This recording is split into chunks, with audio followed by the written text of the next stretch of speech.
Please no liquid. Please no. Oh!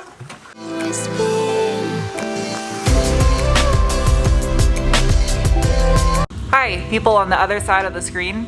I am going to try to get this MR2 to start today. If you're new and you're wondering why I'm sitting on the crossbar of this bike, it's because I'm trying to make my right butt cheek go completely to sleep. We're gonna do a trick. Ready?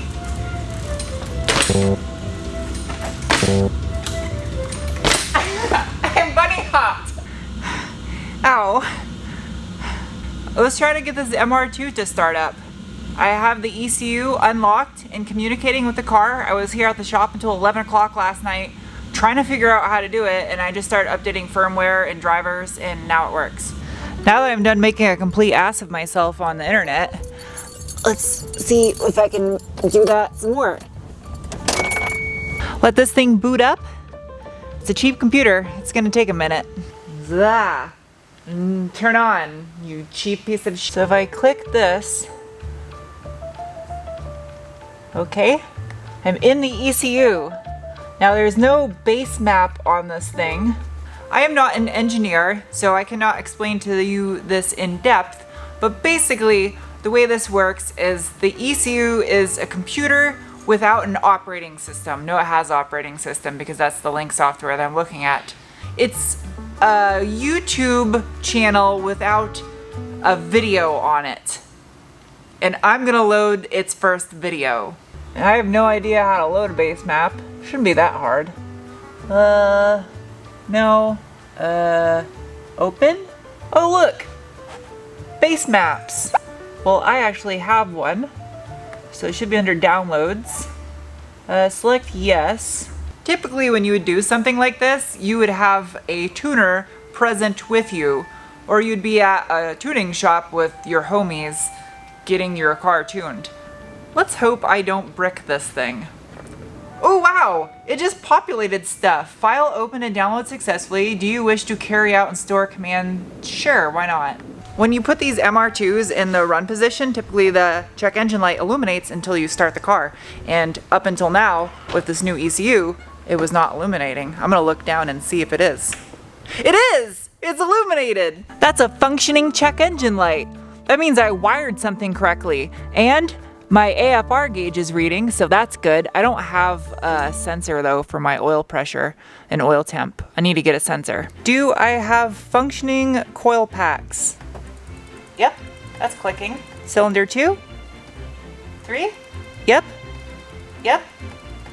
All my coil packs work. So far, this is a good sign that I wired this car correctly. Let's see if I have functioning fuel injectors.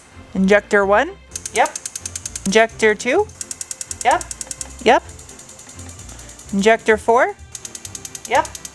Functioning fuel injectors. Since I did a distributor delete and went to coil pack from the Toyota 1ZZ engine, I need to actually go in here and set the settings for the crank wheel. So that way the ECU knows where top dead center is based upon this crank wheel that I bolted onto the crank pulley with the missing tooth, which is a 36-1. How the f am I gonna do this? I need a second human being to do this. Come on. There you go. Fuel pump unplugged. This is the moment where I discover if over a month's worth of wiring paid off. I am now going to crank the car. All right, here goes. It cranks, okay. Charlie came over to help with this process because it requires 2 people to calibrate the base timing in the software. Basically, if there's any slop in the system, if there's any deviation between what's actually at the crank and what the computer thinks it is, this is the offset that you put in. It might be 5 degrees, it might be 2 degrees, it might be 20 degrees. You have to point a timing light down at the balancer and see if the mark is before or after top dead center. Or, yeah, before or after 15 degrees before top dead center. And then you make adjustments to the offset to get to where your mark lines up perfectly with 15 degrees. And then the computer knows exactly where the engine's at and can run timing from there. Turns out I have to add 3 degrees right here, so that way it matches. I gotta trigger a scope test, so I'm gonna crank it and hit capture. Ready?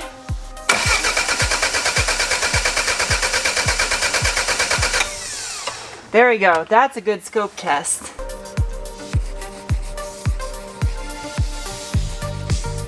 It's hot, it's hot. It's 100 outside right now. I was here till super late last night trying to get this thing configured, but I'm not a tuner, and I don't have a tuner available for another 4 days. What I do have though is that. That is a box of goodies. What's in here? Paper, my favorite. Ty from TCS sent me some goodies for the MR2 that would help me kind of clean up this bay a little bit more. Like these heater lines. This is for a Gen 4, Gen 5, but I'm gonna make them work. These look delicious. Clutch line, a dinosaur fibula, another hose. Ooh, yeah, more hose. Stickers. I know a lot of you are expecting to see this car start and drive in this video because that's how things on YouTube are supposed to go, but guess what? The reality of building project cars says that's bullshit. Based on all the tests I did yesterday, it looks like all the circuits are functioning and operating correctly, even though the car hasn't ran. That's just tuning side of things. It's safe to say I can start looming and getting this engine bay put back together, so that way when the tune is all sorted out, I don't have to do a bunch of other work. I can just start enjoying the car.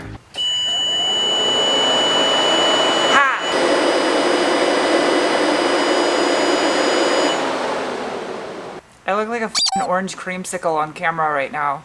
This is a really bright shirt. Anyway, this is a Tack Adapter. One of you in the comment section suggested getting this because my tachometer will not function correctly without this adapter to communicate between the ECU and the gauge cluster.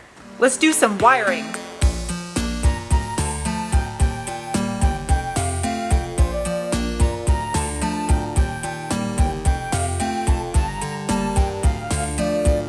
This bushel of f***ery right here was all the sensors and the wiring that went to the stuff on the back half of the engine, like the starter, these cooling fans, the lambda and map sensor and stuff like that. So trying to make this stuff look pretty.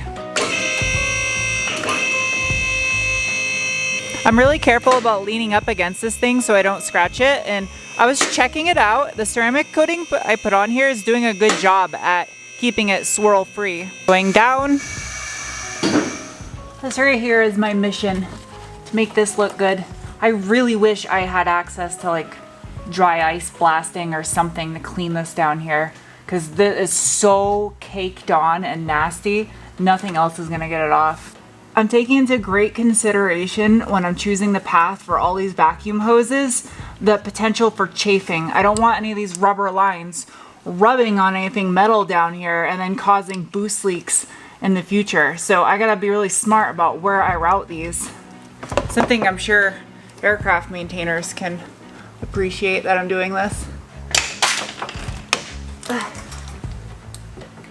Please no liquid, please no. Oh!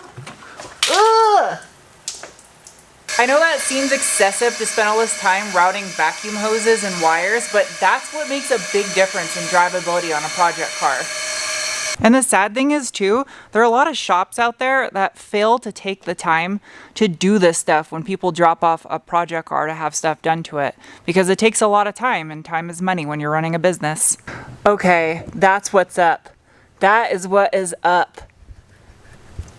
That's not, now it clears the side of the starter just like that. And with the intake coupler in there, it's perfect. Perfect, perfect, perfect. Okay, I'm gonna try out this dinosaur fibula. I don't even know what that means. Oh, it's got an O-ring. I forgot about that. Put a new O-ring in here. I do like this lower coolant tree because the factory one's really ugly. This makes it look a lot nicer. How do you fit? This guy will go right here. Ooh, I think I like that. Come on, oil pressure sensor, come out of there. I'm gonna have to put a T on here anyway for my gauge.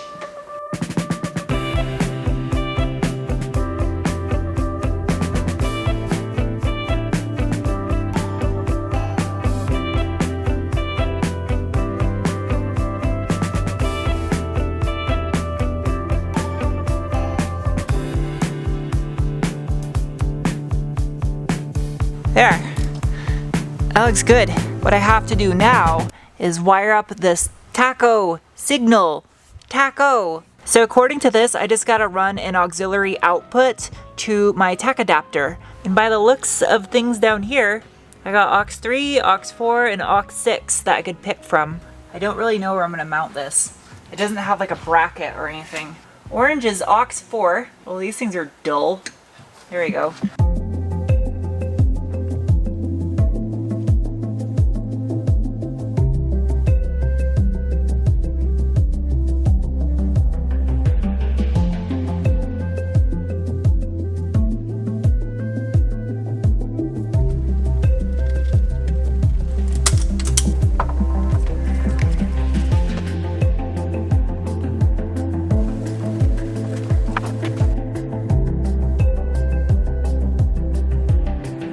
I got carried away with wiring again. I have a severe problem with doing this. I completely redid something. It's worth it though, alright? The famous EA1 for MR2 people, everyone else, you just nothing.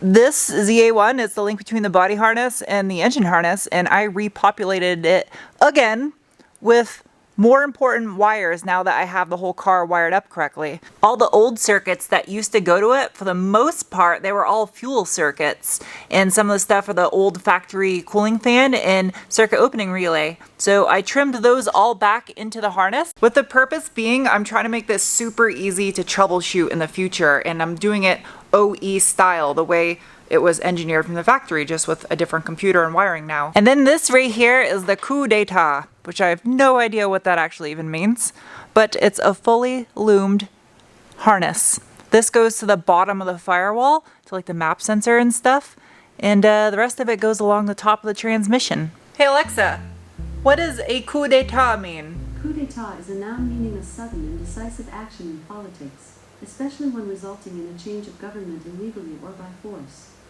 Well, I guess it is. The ECU governs the electrical system that runs the engine. I think I just want to watch The Lion King is all it is.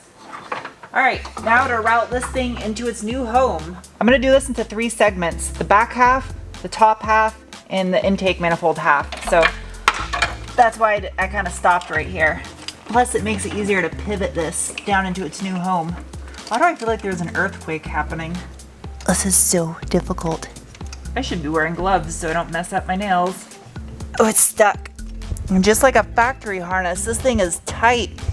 I can barely plug stuff in. Oh man, that was perfect with the shape of this. Nailed it. I'm gonna need this thing to be able to see if all the plugs work again, since I was ripping them and shoving them and stuffing them in different places. This is like cave spelunking, but with an MR2. Here's all the wires. Starter wire with the new fusible link, solenoid, map. This goes up to the fans, and lambda. I gotta raise this thing higher, I'm an idiot.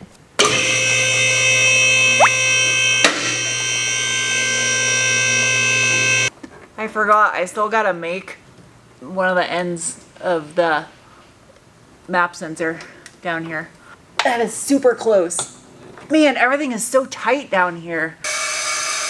I've already been working in here for almost 13 hours. I need to stop. I'm gonna end up making dumb mistakes and getting hurt. It's looking like less of a mess of spaghetti on the side of the engine though. I mean, there's no more colors of wires over here. They're from here back and there over. So not really a whole lot I can do right now other than wrap stuff up and make it look neater anyway, because the tuner that's going to be tuning it, they're not available until later this week, just to finish the base map to get the car running. And then it's going to be until the middle of next week until they're able to do the actual 91 and ethanol maps on this thing. So yeah, I mean, it gives me a little bit of time to get things buttoned up. I was kind of hoping I'd hear the engine fire up today, but I knew the base map really wasn't 100% on it. So there's still some fueling settings that need to be tweaked in there, and I think everything else is ready though for this to fire up. Anyway, I hope you guys enjoyed this video, and I will see you soon with another. Bye.